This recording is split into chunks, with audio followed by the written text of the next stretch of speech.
Ooh, Canada, you're going through the same thing that we are. Huh. High prices and soon to be empty shelves. I hope you're prepared. Hey everyone, welcome back to our channel. If you're new here, please subscribe. I'd really love that. If you're returning, how you doing? What we're going to talk about right now is Canada and what's going on in their country, because not for nothing, but Canadians are starving. Okay. Back in September, Prime Minister Justin Trudeau warned grocery chains that they would be hit with new taxes if they did not take steps to control rising food prices. And he asks the heads of the 5 largest supermarket chains, including Walmart and Costco, to come up with a plan. If their plan, this is what Trudeau said, if their plan does not provide real relief for the middle class and people working hard to join it, then we will take further action, and we are not ruling anything out, including tax measures. So Trudeau's demand, that grocery stores create the means for lowering the price of food is ironically a plan for empty shelves. They import 50% of what they consume, and do you honestly believe that Trudeau is going to put price controls on all the countries that they import from? He can't do it. It is similar to Trudeau's push to phase out single-use plastics for meat, fruit, and veggies in grocery stores. As soon as they come into play, then everything that comes from California and Florida and so on will come in a plastic bag. That can't go into Canada anymore. It would all mean that fewer products will be on the shelves, because here in America, we're not going to change our way of doing things for a country that's minor part of the market share. It's going to shrink. There's no doubt about that. And the shelves are going to be empty. And the prices have gone up because of the overhead costs of these stores. All that handling, all the transportation, it's all still there. The federal government's carbon tax on gas and home heating fuel will also add to that final price of goods. So the Trudeau government is being dominated by urban cabinet ministers who have no knowledge or appreciation for rural life. They are so disconnected from any type of rural groups. The plan is a recipe for disaster for a trading nation like Canada. It sends those ripples out across the world that Canadian agriculture is going to shrink, not grow, to feed the hungry world. Over a month after the measure that Trudeau implemented, new government data showed that food prices in Canada are continuing to climb. Though like year over year inflation, of consumer prices, the overall cooled to about 3.8% in September. Food prices increased by 5.8% from a year ago, which was driven the surging prices of bakery goods up to 8%, fresh vegetables almost 8%, pasta products over 10%, poultry 6.5%. Did you know that there are 7 million Canadians that are in households right now that are struggling to put food on the table?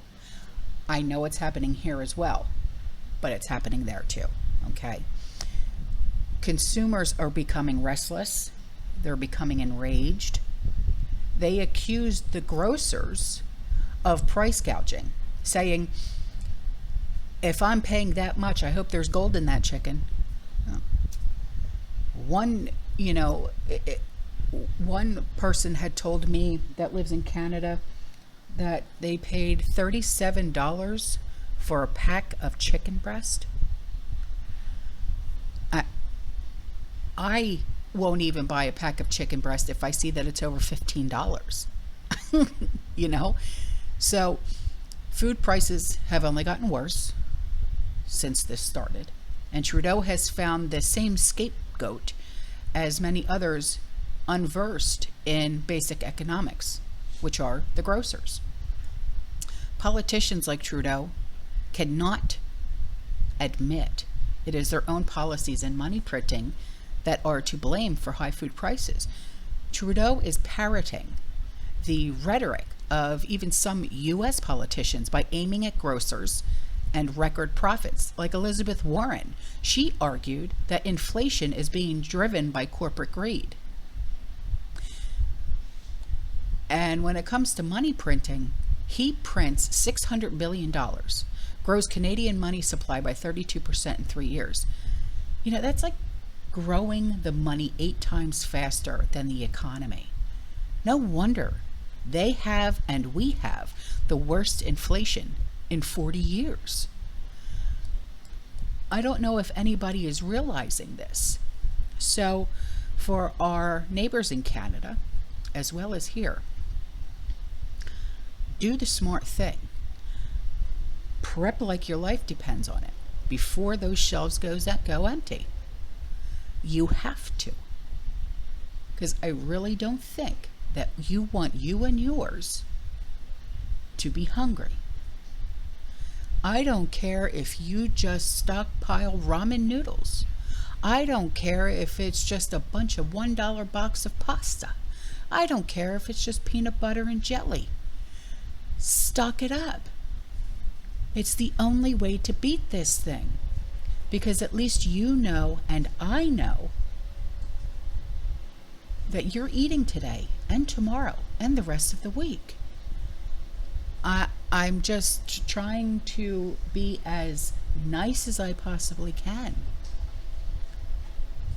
I know that you have watched the videos. I know that you have listened to other people when they speak.